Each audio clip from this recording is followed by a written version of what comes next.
As a CFO, I get upset sometimes when people are like, brand is a moat. I'm like, how do I measure that? Brand spend or that brand identity, it's worth a lot of money. So CrowdStrike sponsors an F1 car.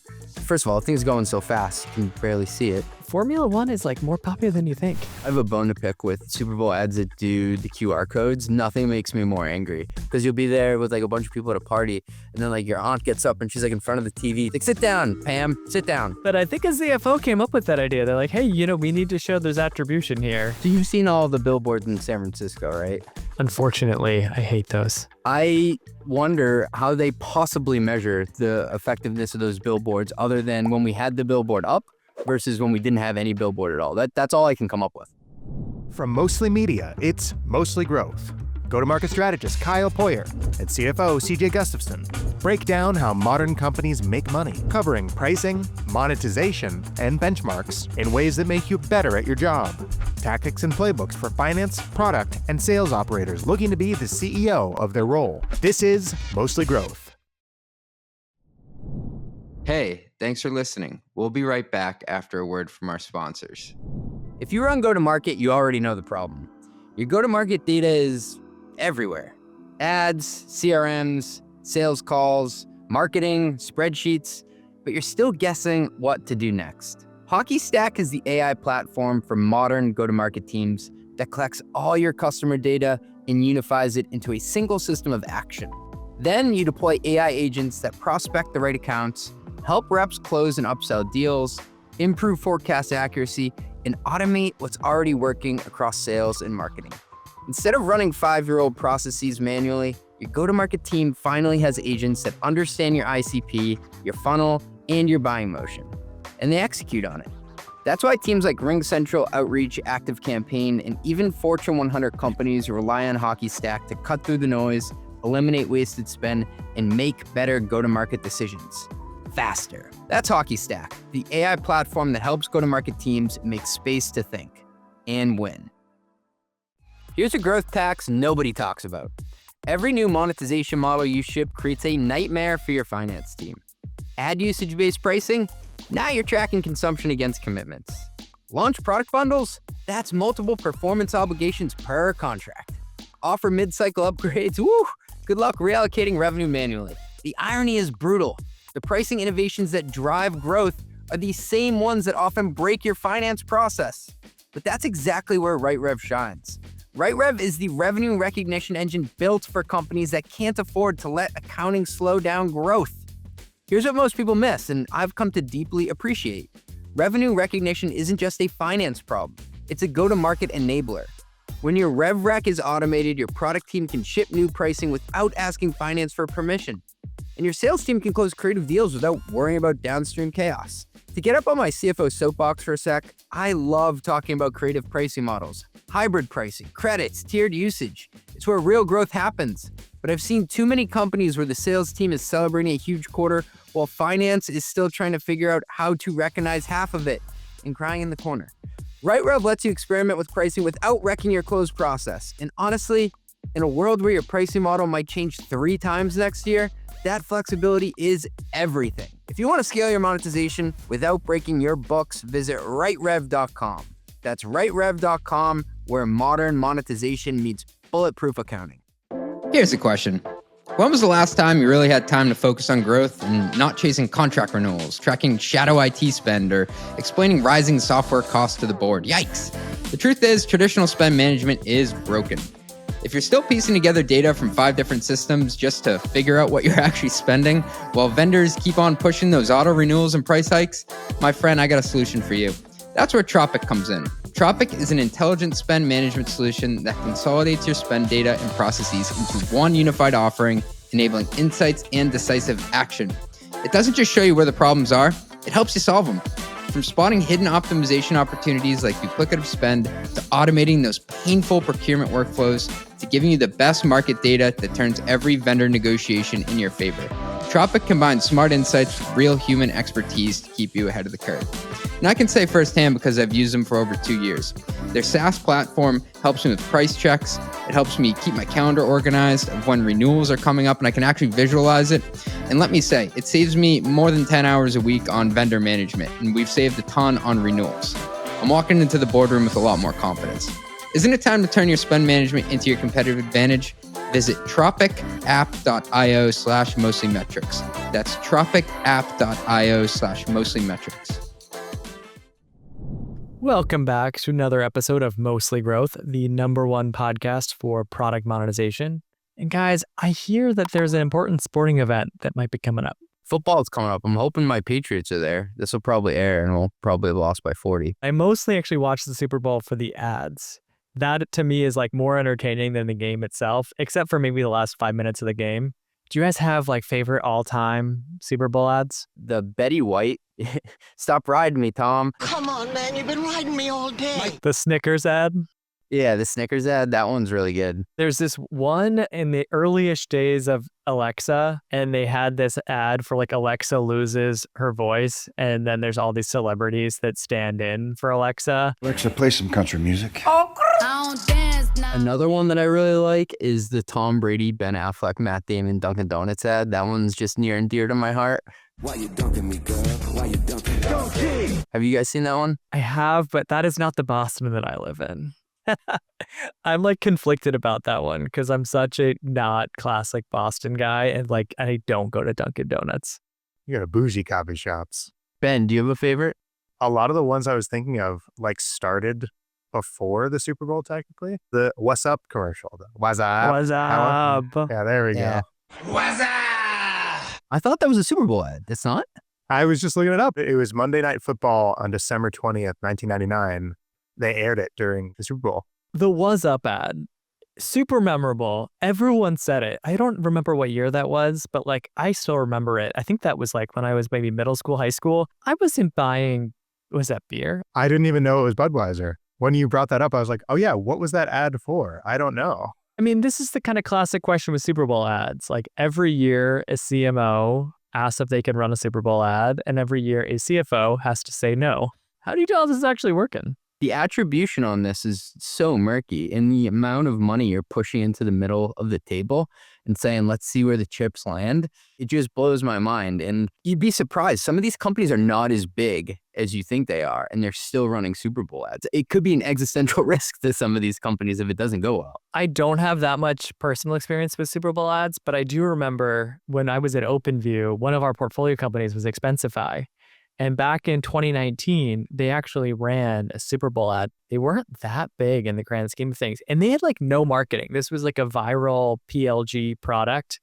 And yet they decided the first big advertising they would do would be a Super Bowl ad. The 2 Chainz ad. It was a pretty cool one, actually. Do you remember this ad? Yeah, it was like the most expensive ad ever. Who's the guy who's teaching like how to live a lavish lifestyle? So it's like Adam Scott, who's like finance nerd type, and then 2 Chainz. Their fun fact was it was the first Super Bowl ad you could expense, and you could like take a picture of the things in the ad and then upload it, I think, into Expensify for a chance to win the $200,000 ICE car that was in the ad. I have a bone to pick with Super Bowl ads that do the QR codes. Nothing makes me more angry because you'll be there with like a bunch of people at a party, and then like your aunt gets up and she's like in front of the TV. Like, sit down, Pam, sit down. But I think a CFO came up with that idea. They're like, hey, we need to show there's attribution here. Dude, you're probably right. We can't really tell what someone's going to do, but if they scan the QR code, we at least now know that they saw it.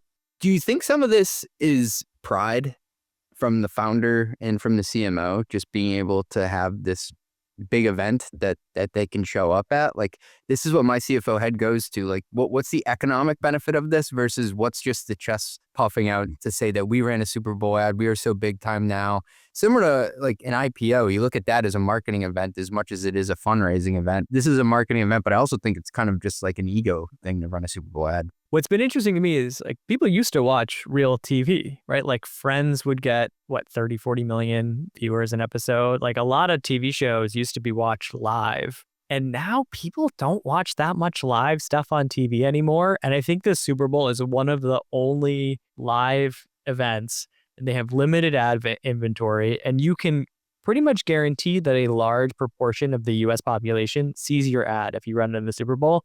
So I think there's like an ego thing, but also there's like a scarcity thing to this. I'm really glad you brought this up because I was going to comment on if you think about the NBA and the NFL salary caps, they're going up as a product of the broadcasting rights, which go along with the advertising revenue you can get from it, because live events are essentially the only must-see TV now because you can just stream and binge everything at your leisure. Yeah, live events and generally like live sporting events. The award shows like the Oscars used to be another big live event moment, but even that's not reliable anymore. Kyle, on your Expensify bit though, what strikes me about that is it's a B2B company, right? There are a lot of people watching who can eat Doritos, right? There aren't as many people watching who are in need of an expense management product at that moment, or even have the decision-making authority to say, we're going to change our system for that. That is one of the brilliant things with Expensify. With a lot of these PLG products, the innovation back in like 2019 was that the competitors were like Concur, they were focused on the finance persona, the people that were going to be processing the expense reports. But there's like 100 people that are going to submit expense reports for every one person that's going to process them.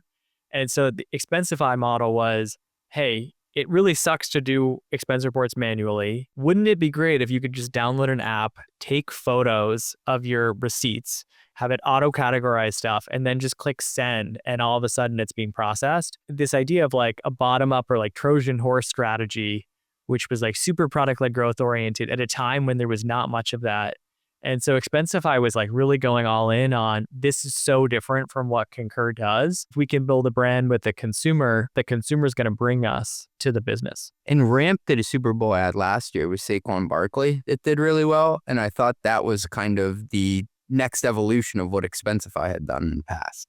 If we look at the tech companies that are going to run these, I do think that the ads often fall flat when it's a tech company trying to run like an ad for a enterprise like CIO type person. You're like, what? Who cares about this ad? OpenAI announced that they're going to buy a 60-second ad, like a super long ad buy, which I can only imagine how much they're spending on that. Like for OpenAI, they're betting that consumers are going to turn to OpenAI as like their default place to chat. And then the consumer's going to maybe upgrade to Pro tier, and then they're going to try to adopt OpenAI's products across their whole business. Are there any tech companies out there that you, putting on your marketing hat, Kyle, that are B2B tech companies that you'd encourage to say, I actually think a Super Bowl ad would be a good idea? Well, I do think OpenAI makes sense. Like the scale is just so big that is a no-brainer. So I think there's a scale component, both in terms of how much money you've raised and revenue you have. I also think like PLG companies or folks that have some sort of like mass market adoption play really help. And so some of the companies I think about would be like Fixer, the email app. I don't know if they're big enough to do a Super Bowl ad right now, but like that's the kind of company I could see doing a Super Bowl ad in the future. I think two companies that could potentially run a Super Bowl ad are serving people in the trades, Samsara and Service Titan. If you think how many people who may have an HVAC business, maybe a plumber, maybe a carpenter, and they're moving over to tech, watching the Super Bowl is a pretty great way to find that person and try to move them along that technology adoption cycle. So I recently interviewed Dominic Phillips, the CFO of Samsara, and he was pointing out that they actually address and serve 70% of the GDP out there that has long been underserved for technology. House Call Pro is another company we talked about, had rolling on the podcast. Yeah, you could see it for a company like that. And then the product starts at a really affordable price, but then with that vertical SaaS layer cake strategy, the ARR potential in an account is actually quite high. But let's think about how many software licenses you need to sell to make the math work. Like how much do you think a Super Bowl ad costs these days? Has it eclipsed double-digit millions yet, or is it still in the single millions? Believe it's still in the single millions. What I found is that it's currently $8 million for a 30-second ad buy, and there is so much demand that there's a pretty extensive wait list right now. But that's just for the ad buy itself. Like if you're going to spend $8 million, you're probably also spending a boatload of money on like celebrities to be in your ad. I don't think the CPM math is as bad as we thought it is, Kyle, on these. I'll have to run it later, but 127 million people watch a Super Bowl each year. You're paying $8 million, even if you doubled that to 16. If you're convinced that this is the compelling event where you're driving people to watch something and you can get the most people at once, as a CFO, I hate to say it, the math isn't that terrible. Explain CPM to people. What does CPM mean and like why is it relevant? So CPM is cost per million, or some call it cost per mille, which is completely confusing because it's really the cost per 1,000. I don't know why they call it that. Somebody should change that, by the way. It's just the industry standard for how much it costs to reach every 1,000 batches of people. And it allows you to translate down to just an audience of 1,000, how much that would cost, and all the way up to a Super Bowl ad. Now, it's not the same depending on what type of audience you're trying to reach. So if you're trying to reach an audience of, let's say, like stay-at-home moms who may be buying stuff on their own credit card, they have budget authority to buy stuff. It's based on their own household income and it's a B2C sale. That's going to be very different on the CPM basis than you're trying to reach a chief information officer at a Fortune 500 company, right? Like those are going to be multiples off on a CPM basis. In fact, they may even say we don't play the CPM game for this type of audience member. It's just fixed cost because the thing that they're going to buy, it's going to be $100,000 purchase, $200,000 purchase. But CPM is just kind of like the yardstick or the measuring stick that they've typically used. So CPM used to be like the default way that people bought advertising. When you think about like print media with magazines, newspapers, CPM was so common, and we almost forget that that's still like a major way that people buy advertising. Like now in the digital era, it's a lot more click-based and auctions around like you versus competitors and who's going to spend more money to get in front of this audience. And we have an expectation with digital that everything should be tracked in a closed loop. And like if someone clicked the Google link, did they actually end up making a purchase? Like we can't do that as clearly with like a Super Bowl ad that we can with a Google search ad. Where my CFO brain usually goes to is which department is this coming out of and which budget within that department. So like for marketing, you have a demand gen budget, right?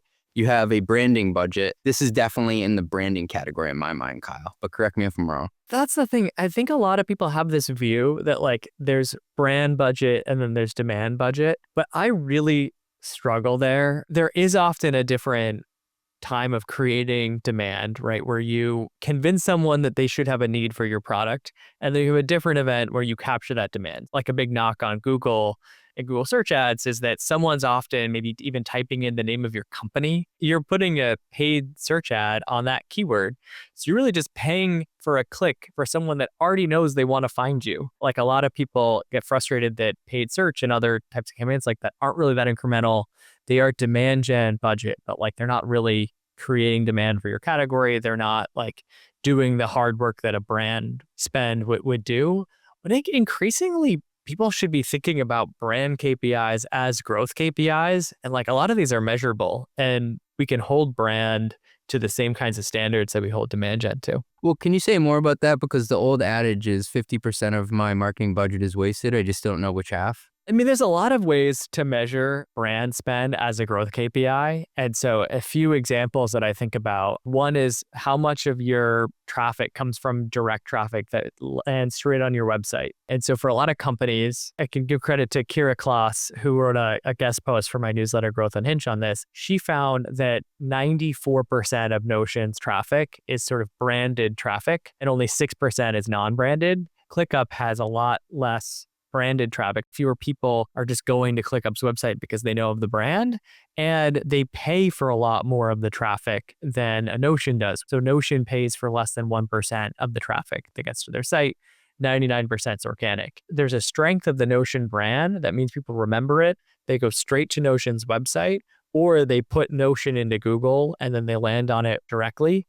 And that's worth a lot of money. That brand spend or that brand identity, there's a number of dollars that you can attach based on like offset spend that you'd otherwise need. As a CFO, I get upset sometimes when people are like, well, brand is a moat. I'm like, how do I measure that? Like we get Coca-Cola every Christmas and they have the Santa thing on it, and Coke has a great brand in Moat, but like the Notion piece, you may not have paid for the ad, but you paid for it in some way, shape, or form. I just can't draw a direct link to it at the moment. Brand, I think, can be a moat, but it's not just really based on like brand spend. It's not like doing a Super Bowl ad, all of a sudden you have a moat. Like, I don't think that's what it is. It's often the word of mouth around your product, like the quality of the product experience, the trust that your users have. All of that like creates goodwill and like a just implicit trust from your audience. And so you might not need the product that a company is selling, But if you remember that brand and have a good affiliation with it, like you're going to go there when you need to buy something. So like for me, when I started my business, I knew Stripe really well. I trusted Stripe. I heard that Stripe has a really fast way to set up and incorporate a business.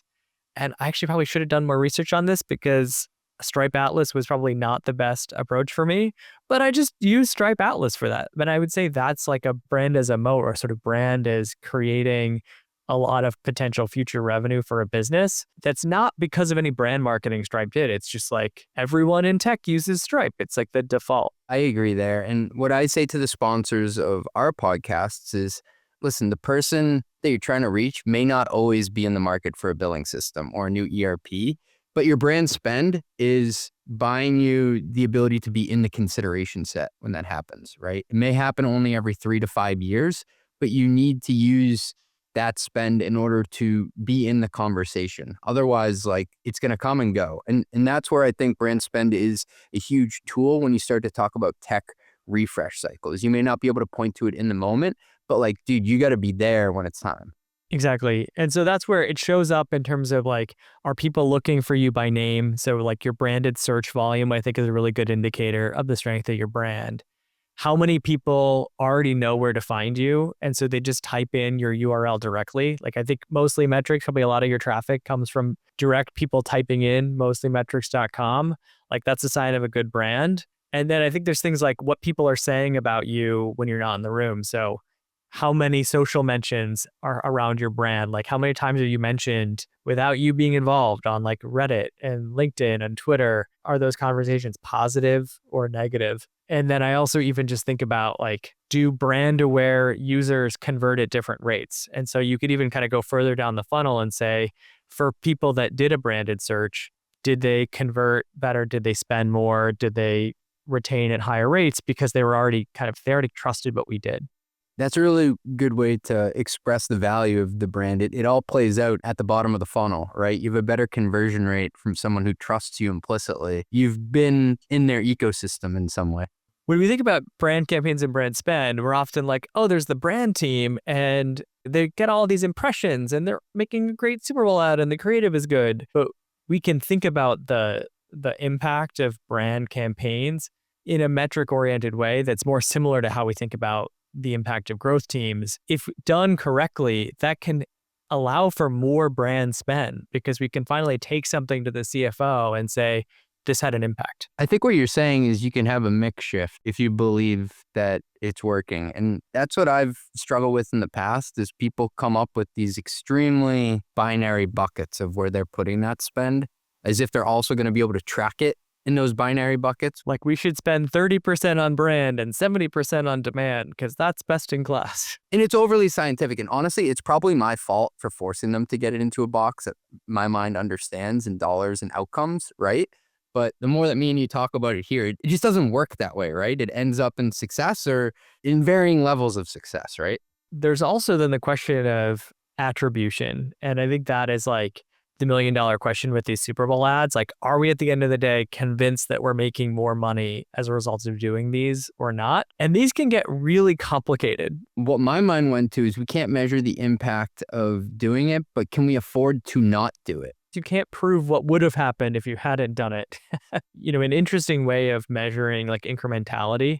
So we don't do this in tech that much, but a B2C brand might have ad campaigns running in certain geos and not others, right? And they can look at, did the geos that were running ads, did they perform at higher rates? Did they get more traffic? Did they get more sales in those places than in the places that aren't? Now, you can't do that with a Super Bowl ad because it's like going to everyone. But this kind of incrementality test is usually like the gold standard. When you're spending money on things or when you pull back on spend, does it really actually change behavior? My friend Mateo Bryant, he's the CFO at Minted. They make the greeting cards, like you get a Christmas card and they made it on Minted. Before that, he was the guy on the ground helping to launch Amazon in Mexico.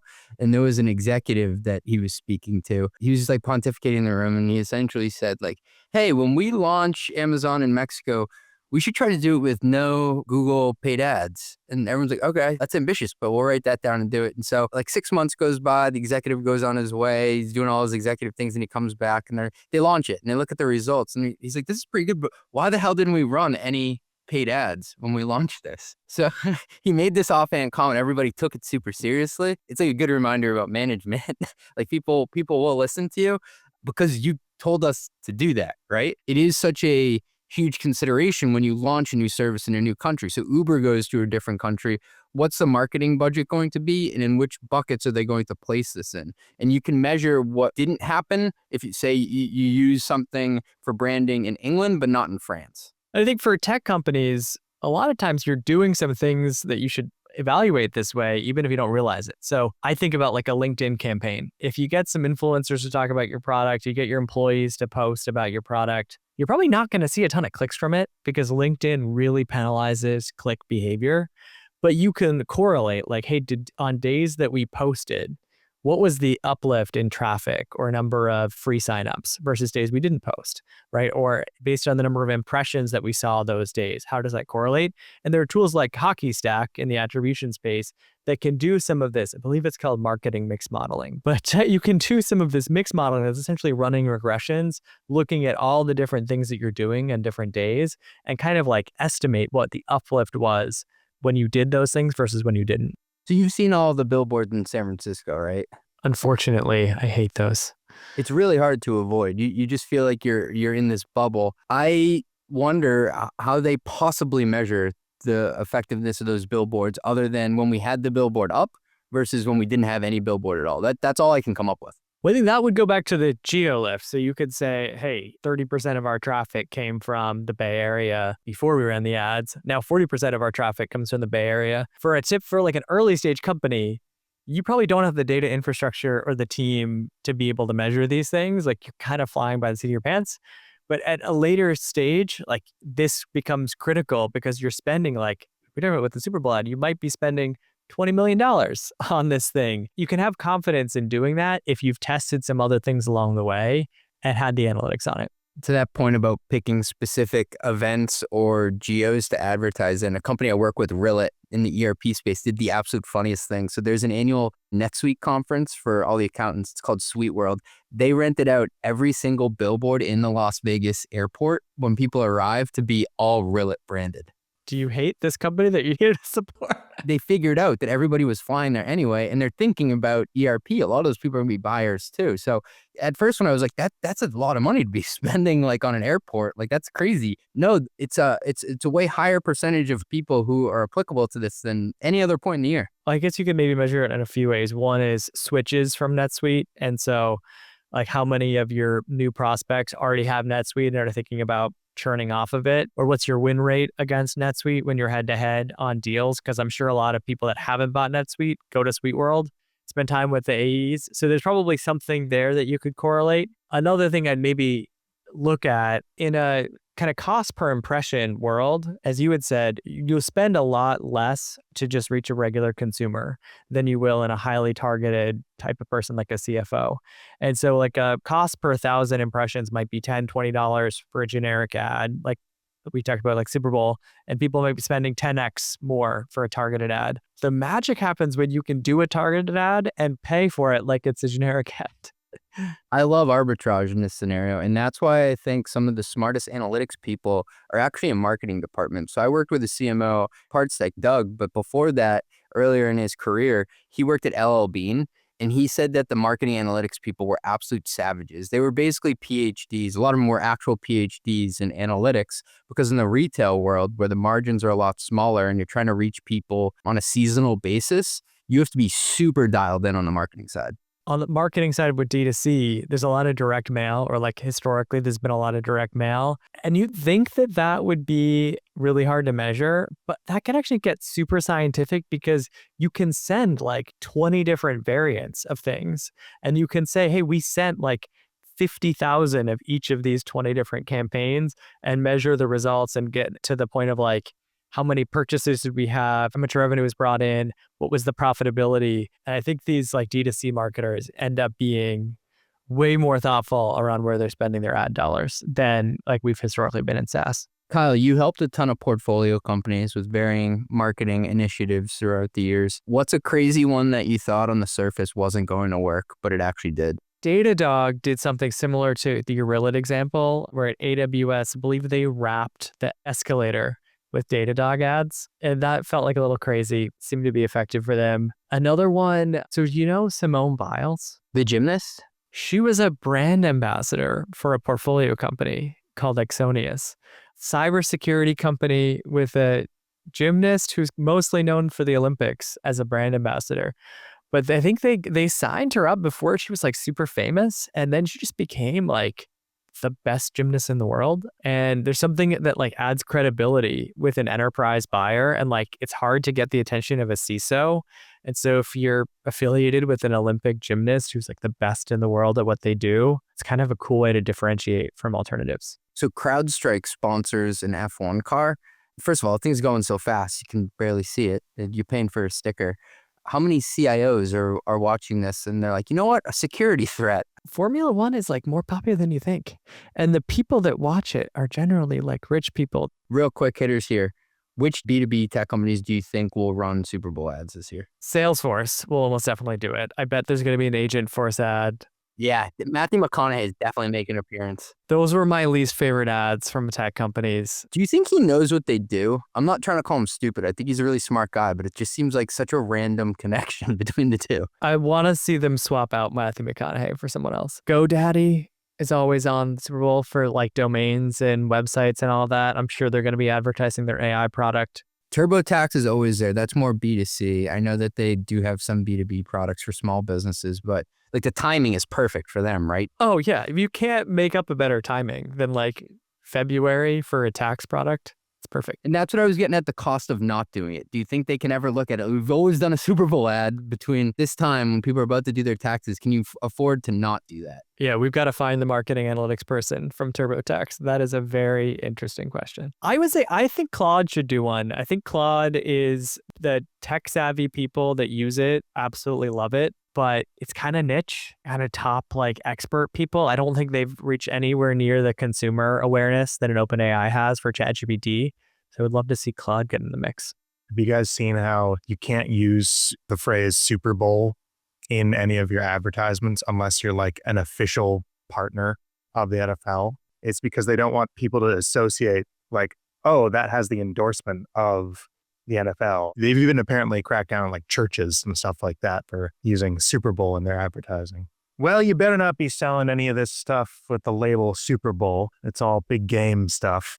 It's pricing in the real world. What do we got this week, fellas? Well, you know, another company that might be advertising the Super Bowl, CJ, is Tesla. Do you have a Tesla? No, electric cars make me car sick. I want the worst mile per gallon possible. Well, maybe this change will change your mind. So they have been charging $8,000 up front to get access to their full self-driving capability. That is going to become a subscription starting on February 14th. Wait, hold on, back up. Haven't they been pre-charging people for this capability that has never actually come out? So they have just been like getting pre-orders at 8,000 and maybe not that many people are taking them up on it. It's the best cash flow exercise in the world. Promise a product, make people prepay for it, and never come out with it. SaaS companies never do that, do they? I've never done that, no. It's an interesting pricing move. I have to say it is weird, this idea of like paying for a subscription product for your car. But I think others have done it. Like didn't BMW charge a subscription if you wanted like a faster acceleration, like shorter time to go from 0 to 60? Well, you pay a subscription for Sirius Radio. You pay a subscription for OnStar if you get in a crash. It's a technology company that does auto, as the stock analyst would say. You're going to be paying a subscription for like heated seats and stuff too? Can you imagine that? That would suck. And I'm just imagining like trials. They're probably going to be like, hey, you get a 30-day trial of full self-driving. And then at the end of the trial, it's like, hey, do you want the car to crash while it's self-driving? If not, upgrade now. Better not be driving at 11:59 p.m. the night before it cancels. And then you're just going to whoop. I like lowering the barrier of entry for this. I mean, it's a new product. People probably are hesitant to adopt it. I have to say, if it works, it's like a no-brainer to pay, what, $100 or something a month for something that does full self-driving. I would be much more comfortable trying something out for $100 in a month than I would paying $8,000 for something up front. Hey, I have an electric car one too for you. So Rivian, they're about to drop the R2 model. It's an SUV, but it's similar to the Model Y in the sense they're trying to make it more applicable to a lower end of the market. So this is going to price between $35,000 and $40,000. The entry point for a Rivian to date has been 70,000, so nearly twice as much, Kyle. 35 to 40 isn't that bad. How many miles does it go on a charge? I think like 250 or 280. I'm pretty sure it's under 300, but you'll have to fact check me on that. But it's a smaller SUV if you look into it. So it's still an SUV, but it's more like a crossover. And I just interviewed their CFO on the Run the Numbers podcast. It's going to come out soon. And we got into this interesting discussion of how the government subsidies or credits play into all of this, right? Because if you're coming out with a car that's between 35 and 40,000, and then in some administrations you have $8,000 to $10,000 off because of the credits, like that's a 10-20% price swing, Kyle. Hey, 35 to 40K for an SUV? I'm in the market for a new car. And the interesting point that came out of this is I asked her how they forecast the demand for the business, and she said we have to be able to do it without taking the subsidies and credits into consideration, which I thought was smart. So basically, throughout a better macro cycle where there are subsidies, it's just icing on top. I thought it was a cool tidbit for people who are trying to figure out how to monetize their businesses, and you have these outside forces related to credits or government subsidies that play into how you think about how much you can sell. Mostly Growth is a Mostly Media production. Executive produced by Ben Hillman. That's me. Additional production by Steve Sarasoli. Nothing said on this podcast is intended to be business or investment advice. It's the sole opinion of CJ, Kyle, and Ben. Just some guys who love talking growth. Mostly. If you like this podcast, hit subscribe and give us 5 stars. It'll only take like 2 seconds and our algorithm overlords love it. Drink water, call your mom, and have a great day.